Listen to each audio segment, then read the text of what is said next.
yaa ngi mel ni ku ñu tànn ci seen biir jagleel ma mu mel ni may góor gu ëpp chance ci am lu kum soxna. salaamaaleykum mbokk yi bon maa ngi nuyu tout d'abord waa Nouvelle Vision 313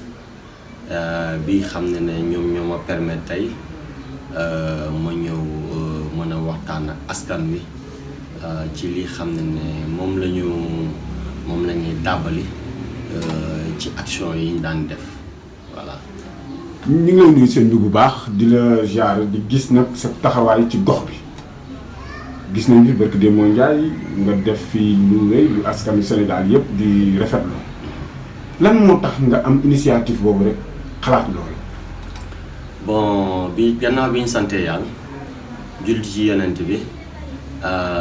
sant suñuy wayjur ak suñuy dëkkandoo donc du ñu def lu dul gërëm leen gërëm askan bi wante nag di joxe mention spéciale à une personne boo xam ne moo ñu dooleel pour ñu mën a gestu askan wi donc du ma tàmbali te nuyuma leen moom ak staffam donc maanaam muy monsieur Lat Diop waaw ak ñi mu ma booleel ñoo xam ne ñoo fi représenté di son grand frère Sidaat Diop ki nga xam ne moo ko fi teewal di Bakary bi xam ne kenn dootu ko naatable ak ñëpp ñu nekk ci gannaaw saa waaye li ñu tax a jóg ci mbir mi du dara lu dul social ñun social la ñuy dundee saa su nekk social la ñu xam ci loolu la ñu yar ci loolu la ñu tàggatee ba tax ñu mbébét affaire waaw li waral mbir mi mooy benn soxna soo xam ne dafa sës rek ci man di une sœur que j'ai connue il y a longtemps elle s'appelle Oumou Sow di locataire au niveau de la cité des douanes waaw moom moo ñëw am lu ko jot lu ko sonal lool maanaam ndox bi moom moo déversé wu après les pluies bi xam ne ndox bi dafa jaaroon ci travaux yi nekk foofu déversé wu ñëw këram daal di dugg foofu loolu moo waral suñu tànk yi ñu jógtewu nii. bi ngeen tàmbalee loolu ñu gis ne fii ci cité douane am na ay ndimbal yu fii kooku ngay wax ñu président Lat Diop def ñu rafetlu ko trop di ko ñaanal yàlla na ko yàgg di ko def te ñëpp xam nañ ne wax nañ ko fi sax leen jëfam moom defe naa du lu fi yees ndax ñëpp xam nañ jëfam bi mu defee loolu action yi bi mu ñëwee nan ngeen ko organiser ba yëf yi ku ci nekk war cee mën a jot la nga xamante ne tey jii moom mooy wërsëgam. waaw xam nga Sénégal dafa yàgg bawoo dara maanaam nit dañ koy jox mbir pour mu jëble ko ci askan wi mais daawuñu ko jaaral yoon man ma yàgg gis loolu di ko metti lool ma ne un jour viendra si le bon Dieu me donne l'opportunité de servir maanaam séddale je pense que bu ma koy séddale du ma toog si ruxu man kese ma séddale ko damay wax askan wi comme yàlla dafa def na suñu cité am benn gouvernement bu fa nekk boo xam ne ils sont très bien organisés mooy suñu vieux yi man ñoom laa dem gis leen wax leen lii de tàbbi na fi di xéewal yooyu ñii ñoo ko ñii lañ ko dessiné maanaam ñi xam ne c'est les sinistrés des eaux de pluie ak ñi nga xam ne seen loxo jotatul seen gannaaw maanaam muy les veuves surtout et nos vieux retraités ma ne nag naa ànd ak benn staff boo xam ne le président de la cité jox na ma ko maanaam muy waa volet social ñu daal di koy jël organiser ko ba def distribution bi comme ni mu waree woon. bi ngeen ko tàmbalee def amu leen ci benn inconvénient j'espère comme ni nga ko waxee ndax am ngeen ci ay kilifa yu leen ci jàppale. organisation moo koy waral ñaara lu bari lu mel noonu. mais ñëpp dañ la ci sollicité. waaye maire yi ko wax ñu ne ngañ daal ngañ nag wax ñu secret bi lan moo ko waral. bon secret bi du dara xam nga boo nekkee ci dëkk da ngay dëggu ca dëkk ba parce que boo amee dëkk ba la boo ñàkkee dëkk ba la comme man cité douane laa am Nations Unies station 10 fii lañ ma xamee fii lañ ma ràññee donc dama ne man kat lu ma am kat war naa koo mën a partager ak ñoom donc lépp lu ma mësaan a am avant lii avant ndimbal bi ñëpp xamee ma ci politique bi xamee ma ci action yi xamee ma ci nawetaan bi xamee ma ci sport bi xamee ma ci culturel bi donc dama ne lii kat comme te tàbbi na fii nañu fexe man ak ñooñu ñu defaree ko daal ni mu gën a rafetee ba ñëpp daal kii à l'unanimité nag mënta nekk mënoo jox ñëpp parce que léeg-léeg xel dina fattu wante suñu sañoon kat suñu loxo dina dugg ci ñëpp donc lii nag ñu ngi koy def bi ñu koy def yëpp c'est pour le représenter ki nga xam ne ne moom mooy Ndeye Djily Ly mooy ki xam ne ne kat bi ma wootee envoyé information yi ci autorités yi xam ne ñoo nekk ci gox bi yëpp envoyé naa parce que j'ai leur numéro envoyé naa leen ko seen ay numéro seen ay WhatsApp je sais que gis nañu ko wante yàlla dafa def na naa ki nga xam ne ne kat moo gën a nekk homme de valeur ki nga xam ne moo ëpp sensibilité par rapport ak les actions humanitaires moom moo def li ñuy wax le feedback maanaam moom moo tontu ba nag nan la ko defee moo ne man kat dinaa ñëw jàppale la si kooku mooy kan kooku mooy Lat Diop ak équipe am. Lat Diop moom rafetlu nañ liggéeyam comme ni ñu koy defee saa su ne fii ci Nouvelle Vision TV 313 di leen wax rek ne leen lii muy def comme témoignage dafay lu rafet parce que nit bu la defalee lu baax lu mu gàtt donte dara la nga wane jëf ji tey mooy lii nga xamante ne moom lañ leen bëgg a wan ci action yi nga xamante ne moom la fi jot a def naa seetaan ngeen action yi gis ngeen situation yi nga xamante ne moom la fi Lat Diop indi ak ñi nga xamante ne ñoo ci présenté wu ak ñi nga xamante ne tey jii ñoo ci intervenir kon nag ñu ñëwaat ci deuxième position bi Serigne Ngagne ñu mën la dénkaat beneen mbir boo xamante ne tey jii dañ koy wax fii ci Nations Unies cité douane unité 2 bari na ay politiciens yu fi nekk lan nga mos a seqal ñoom loo xamante ne lu réalisé li comme lu mel nii. Bon, depuis 2014, moi d'ailleurs, j'étais pas politicien, mais j'étais un acteur de développement. Et je le suis jusqu'à présent. Je suis un acteur de développement. Acteur de développement, moi, quand je suis gox ba nga féete da ngay jéem a fexe nekk fa su ma joxee sama jeunesse dans le social et la culture laa nekk je suis le président de la collectivité des écoles de football de Golf Sud qui regroupe 17 entités man maay président bi yàlla loolu la dogal man maay taxawal seen baat man maa leen di représenter partout au niveau culturel. Baneen bi on a un mouvement qui s'appelle le mouvement Jot Amul Liggéey Rek. Mouvement Jot Amul Liggéey Rek yàgg na fi di def ay action defoon na fi ay set setal avec VCD defoon na fi ay activités culturelles yàgg nañu lutte contre les désensablements de la plage yàgg nañu lutte contre fléau yu bare yàgg nañ di organiser nekk ci gannaaw ay politiciens comme liggéey nañu fi ak doon nañ jàppale sensibilisation pour Aliou Sall daan nañ ko jàppal ci sensibilisation de proximité mais seet nañ fi ñu bëri mais ñu ci bëri da ngay ànd ak ñoom bu ci yàgga ñu wor la parce que yow da ngay am sa kàddu boo xam ne ñoom ñoo la wax ne lii kat dinaa ko defal askan wi nga dem na waa ji kat nee na dina fi def nangam léegi day mel na yow dañ lay kàcciloo te man nekk ma ci yooyu bëri na ñoo xam ne aussi dañ leen di jox pour ñu jox kii nga jég ne jox nañ ko ñu féetale ko bool jaay ko wala ñu def laka sudul noonu. mais loolu daanaka yow résultat yi nga ci jot a am tey firnde ne kii di Lat Diop deful lu mel noonu j'espère bien. Lat Diop c'est l'homme de valeur ni ñu koy waxee c'est l'homme de valeur c'est l'homme de la banlieue c'est l'homme de la situation donc man damay laa ñaan askan wi kii di Lat Diop ak ñi mu àndal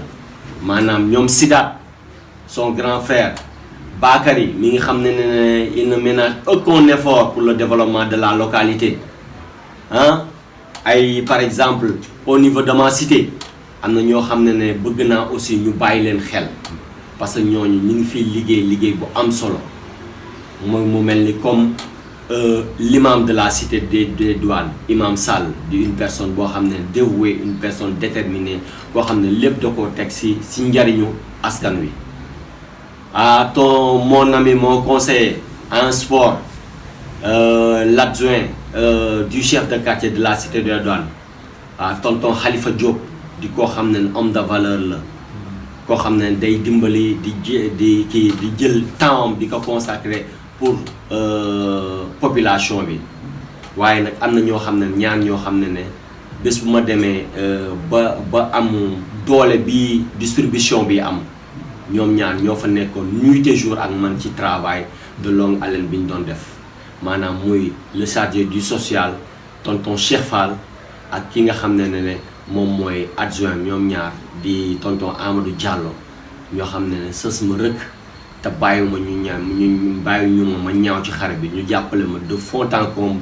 conseiller ma na ma doomkat boo ko defale woon ni boo ko doxalee woon ni dina jare ba tey jii li ñu duggoon ni li ñu dénkoon ñu daal di koy distribuer ci fulla distribuer ko ci faare ak ñu jox ko ña ko yelloo voilà donc du ma def lu dul remercier ñi nekk ci sama gannaaw ci mouvement bi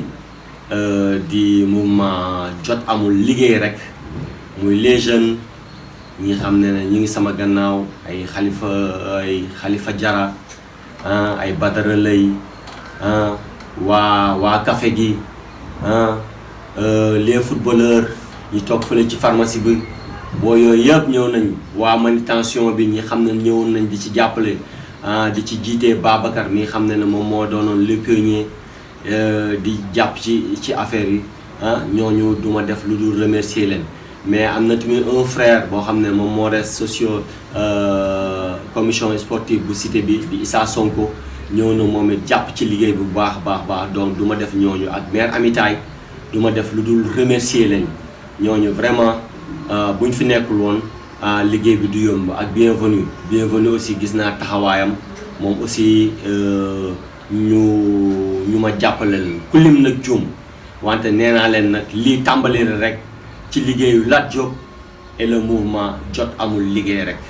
waaw tàmbali kese la lii di ñëw mooy daax incha allah. turam ak santam jiital ko ci imam jiital ko ci chef de quartier ak adjoint jiital ko surtout ci ak président wu cité bi et bañ a tamit fàtte ñi nga xamante ni ñoom la ñu àndal muy jeunes yi ak femmes yi ñu fi fekk yëpp kàddu yi moom fi muñ koy dëgmalee rek moom mooy massaw encore une fois massaw ñi nga xamante ni lii dafa dal seen kaw parce que yaakaar naa ni am nañu chance u dugg ci yenn kër yi gis nañ bu baax la fa ne jéggi na dayoo vraiment dañ leen di massaw bu baax a baax te comme ni ko sam papa waxee léegi rek suñ borom moom mooy xool li nu ko soob rek mu defee ko noonu te jaam bi li mu ci war a def rek mooy santee ko encore une fois vraiment dañuy delluwaat rek di leen massaw li nga xamante ni moom laa ciy dolli vraiment waa Cité Douane man dama leen di nuyu spécialement féliciter leen parce que am na ku ko wax léegi li ma gën a jàpp moom mooy du cité boo xam ni dafa désorganisé parce que liggéey biñ ci liggéey nii vraiment dañ ko liggéey ak seen appui bu sincère nga gis ni ay nitu dëgg ay kilifa dëgg nga ko séqal parce que du tey la ñu mës a séddale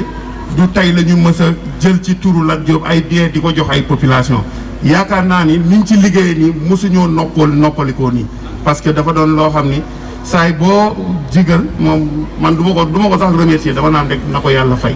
waaw vraiment loolu moom dama koy ñaanal suñu borom fay ko parce que yéeneem gis nañ ko taxawaayam gis nañ ko surtout engagement am ak besoin wu taataan ndimbal loo xam ni da koy jëmale ci gox ba mu dëkk il est jeune et loolu yaakaar naa qualité la boo xamante nii ndaw bu ko amee war ko sante suñu borom bu baax a baax et surtout ñu mën a am ci moom yaakaar bu bari loolu jigal vraiment dañ lay wax ne la fi nga teg sa tànk ni foofu la et continuer ci bu baax a baax parce que xëy na tey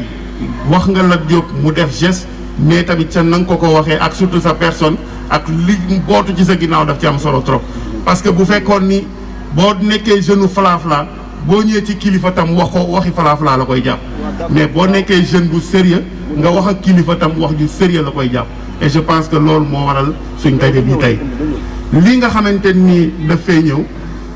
xëy na du ma ne bari na du ma ne tuuti na mais ci turu Lat Diop ni ñu koy jàppee philosophie bi li mu doon moom mooy suñu borom bu la joxee saaku ceeb te xam ni potu ceeb doy na la daf laa séddaleeloo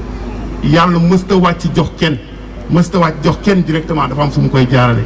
lii différence ci doomu aadama yi moom mooy nga comprendre sa responsabilité comprendre ni gox boo fa dëkkee jàngee fa màggee fa ba bëndee fa dafa am loo xam ni da nga dellu mu war la ci gox ba te ñun ñi ànd ak moom du ñu jóg ci di ko fàttali loolu. Il ne faut jamais commettre l'erreur de se détacher de ses racines bu boobaa da ngay réer te ci yu mel nii rek nga mën a delloo njukkal waaw donc vraiment ñun liñ ciy wax rek mooy am na sam papa bu ko wax léegi li ñuy gën a soxal tey moom mooy lépp loo xam ni waa Cité Douane dañ cee nekk ngala nañ koy yëg lépp loo xamante ni ñun tam dañ cay nekk danañ fexe tamit waa Cité Douane yëg ko parce que ñu def ko àndu nag bu dul fer donc vraiment man encore une fois président damay dellu rek di la remercier spécialement remercier sama chef de quartier parce que Pa Diop moom laa tuddee sama chef de quartier dama koy remercier bu baax parce que moom tam gis naa engagement am ak imam vraiment di leen wax rek ni ñu ngi leen di dellu di leen massawaat et que lii nii Lat Diop tey jii mënoon na fee teew mais dafa voyager te li ma leer tamit mooy bu nekkoon Dakar tam du fi teew parce que day jàpp ni mënuloo jox nit teranga te joxu te lii du teranga parce que xeetu ndimbal la mënoo ko jox ba pare ñëw taxaw di fëgg sa dënn ça ne se fait pas c'est pas correct donc dañuy jàpp ni mission boobu xëy na ñun ñoo ko warloo ñëw fii tey jébbal lii nga xam ni mooy asakay suñu asakay yéene parce que xam nañ ni lii nii comme ni ñu ko fi waxee léegi dina boucher mais fàttul waaw donc vraiment mu doon loo xam ni loolu mooy kàddu yi nga xam ne moom lañ fi bëggoon wàccee soxna Oumou Sow vraiment jigal wax nañu gis nañu ay photo gis nañu ay image dañ lay massawu spécialement te comme di mu ko waxee rek nañ ci fexe dox ci rek yàlla baax na incha allah suñu borom mën na lépp vraiment encore une fois di remercier waat ñëpp di sant ñëpp soxna Fatou Assef ñu ngi la fekk ci sa zone ñu ngi lay delloo sa wàcc waaye di gërëm di sant yéen waa Cité Douane yëpp et di leen remercier ci accueil bi ngeen ñu defal fii jërëjëf. di leen wax soyez les bienvenus di kontaan bu baax a baax ci acte bi ngeen xam ne si moom lañ def comme ni ñu ko waxee sànq rek ngir gis nit ñoo xam ne nekk nañ ci tiis nekk nañ ci ak jaaxle ngir lan jafeñ-jafeñ boo xam ne yàlla nattoon na leen ko ngir faw ñu bàyyi xel ne natt taw bi yàlla mooy digal taw bi fu mu ko neex pour mu sotti ko fa alhamdulilah loolu lañ doon ñaan waaye faw mu ëpp ci ñun lii amoon na jamono yonent bi alayhi salaam yonent bi alayhi salaam di xutba men waaye ñu ne ko yonent bi dañoo maral jur yaa ngay dee garab yaa ngay dee dimbali nga ñaan yàlla mu taw yonent bi alayhi salaam tàllal loxo yi yàlla ca kaw mimbar ba ñaan yàlla taw bi commencé di taw pendant une semaine aajo ba ca topp ñu ne même waa ji wala keneen ñëw de yonent bi sallallahu alayhi wasallam ñaanal ñu yàlla ne ko ndox mi moom fa tabarakallah doy na léegi nañ ko defal ci xur yi ak place yi nga xamante si ñoom soxla nañ ndox waaye fi nii moom alhamdulilah ndox mi doy na kon loolu danaa am kon bu ñëwee dal suñu kaw dañ koy muñ delloo ko ci yàlla waaye nag bu fekkee ne am na ñoo xam gis nañ loolu xam ne lii kat metti na ñu ñëw seen dimbal dañ leen di sant di leen gërëm di ñaan yàlla mu yokk man-man gi parce que kat fekk nit ñoo xam dañoo nekk ci ay jafeñ-jafeñ nga teggil leen ko boo nekkee ci jafe-jafe incha allah yàlla teggil la ko loolu wax yonent bi alayhi salaam mu ne nit nekk ci ay jafe-jafe nga teggil leen ko boo nekkee ci ay jafe-jafe tamit incha allah yàlla dina la ko teggil mu ne ku yombalal képp koo xam nekk na si dina jafe-jafe boo nekkee jafe yàlla teggil la ko koo xam si nekk ci ay mbir yu critique nga teggil ko yi boo nekkee ci yu critique borom bi yàlla subhanahu wa taala teggil la ko noonu ay ahadis yoo xam ne yonent bi alayhi salaam liimale na ko tegale ko ngir lan ci koo xam mooy dimbali nit koo xamal si ne nekk ci ay jafeñ-jafeñ wala nekk ci loo xam ne si lu ko jaaxal la te lii nag wax dëgg neexal jafeñ-jafeñ la ngir néeg kër yoo xam ne wala néeg yoo xam ne la fa nekk ñëpp yàqu na la ko yàqu mooy ndox mi nga ñëw ak ndimbal mu may bu toll nii wax dëgg neexal dañ leen di sant di leen gërëm di ñaan yàlla li ngeen man ren bu déwénee yàlla leen ngeen man lu ko ëpp loolu leen ñaan yàlla te lii nag mu doxee fi naax saay dem ba faw incha allah yàlla mën na ko yàlla def ñu ngi kontaan bu baax a baax seen teewaay salaamaaleykum. yàlla dafa wax ne fu cofeel ak xarit ne yàlla mu ngi foofu fu cofeel ak xarit ne yàlla mu ngi foofu donc li Lat Diop def nii tey day wane ne am na cofeel ci askan bi day wane ne naqar yi ñu am fii Cité Douane station 10 Nations Unies jam na ko ci xol lu mu def nii day wane ne nit yàlla parce que yàlla nee na da ngay dimbale ñoo tane comme ni ko maître de cérémonie bi waxee Lat dëkku fii sori na sax fu mu dëkk ak fii mais dafa am ay nopp dafa am ay bët mu gis détresse bu ñu nekk fii mu xalaat ñëw jàppale ñu donc loolu nit yàlla moo koy def ñu koy gërëm loolu si loolu di ko sant di ko ne tamit yàlla na ko may kattan ak doole muy continuer dafay acte yu mel nii pour askan wi sonn yi. léegi maa ngi wax si tur yi cité Douane pour wax monsieur le représentant de Lat Diop que ñu ngi lay souhaiter la bienvenue yow ak sa délégation maa ngi nuyu tamit kilifa yu fi nekk yëpp muy kilifa diine ak aada yi association jigéen yi ak sinistrés yu ñëw fii pour mun a recevoir seen doom lii dal population bi dafa metti parce que genn wàll ñu am problème fii yëpp amatuñu doole bu ñu amoon bu njëkk ba soit seen borom kër dafa génn àdduna soit dañu retraité soit dañu jaboote donc ñu bëri lu ñu amoon mooy seen bët rek pour jooy mais yàlla dafa def ne am na nit yoo xam ne am nañu xol am nañu xel jàppale nañu am na ay douanier yu ñëw fii barka démb jàppale ñu tey Lat Diop ñëw na fii jàppale ñu xëy na ëllëg ñeneen ak ñeneen nañ ñëw jàppale ñu loolu mooy solidarité ak partage donc monsieur le représentant du directeur général des douanes directeur général de la LONASE excusez-moi ñu ngay remercier Lat Diop si li mu def nii du ko xamal tamit ne geste bi yàlla mu ko gis parce que dafa dimbale ñoo xam ne dañu nekkoon si jaaxle léegi nag lu am rek mooy ñii nekk bénéficiaire si lii nañu xam ne dañu war a ñaanal ak jàppale ki leen ko defal parce que lii xaalis la de 200 sacs ceeb 200 cartons 5 litres huile 200 crosses sucre ak 100 matelas xaalis la du xaalis état bi du xaalis LONASE moom moo ko lijjante indi ko fii pour jàppale ñu donc en retour ñun tamit non seulement war nañ ko ndokkeel remercier ko mais war nañ ko ñaanal surtout pour poste bii nga xam ne ñu koy soog a jox te laaj na liggéey bu metti laaj na vraiment effort yoo xam ne na fexe ba LONASE bu développé nation bi yëpp développé en tout cas loolu laa bëggoon wax si tur yi cité bi di la ñaan daal nga transmettre Lat suñu remerciement ak suñu encouragement nga wax ko ne nous sommes vraiment très satisfaits du geste qu'il a eu à faire parce que ça va aider peut-être pas totalement mais en grande partie les sinistrés de la zone ici merci beaucoup. bismillah rahmaani rahiim ñu ngi nuyu ñëpp seen tur ak seen sant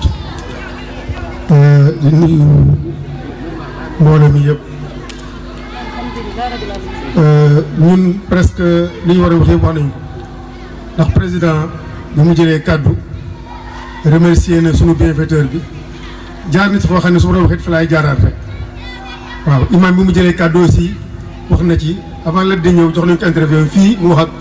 kii yore appareil bi wax ko li nga xam ni moo nekk ci cité bi yëpp ak yaakaar bi ñu am ci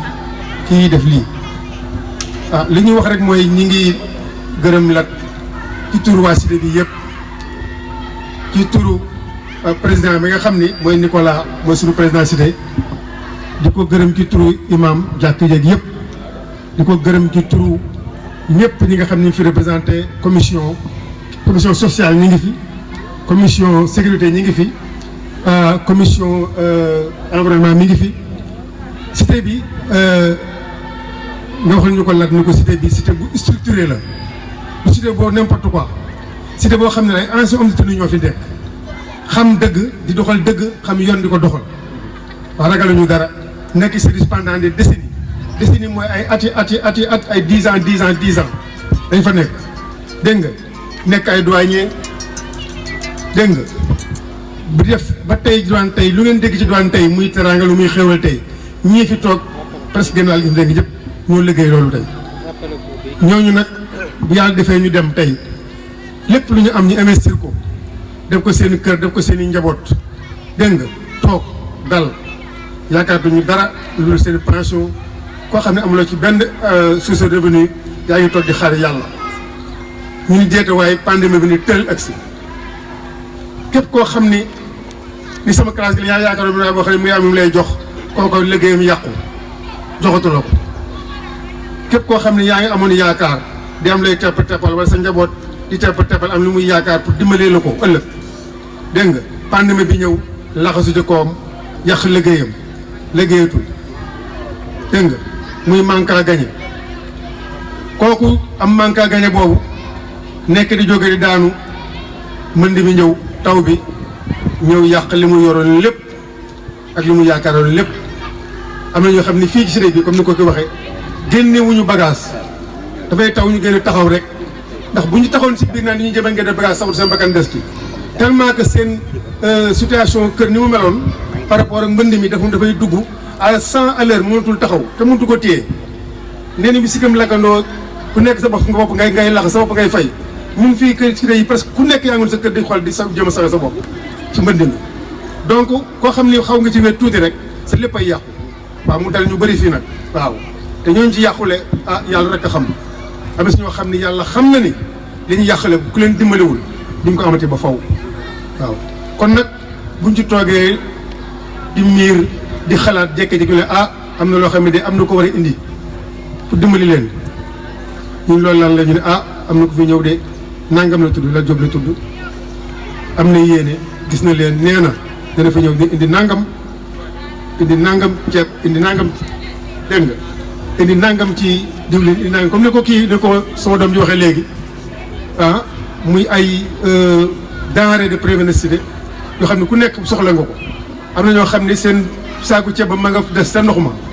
seen diwlin nga des sa ndox ma seen suukar nga des sa ndox ma mais mu ñu jotee si lii tey xéewalee doon si ñoom waaw ouf de soulagement du bu ma doon 1 mois sax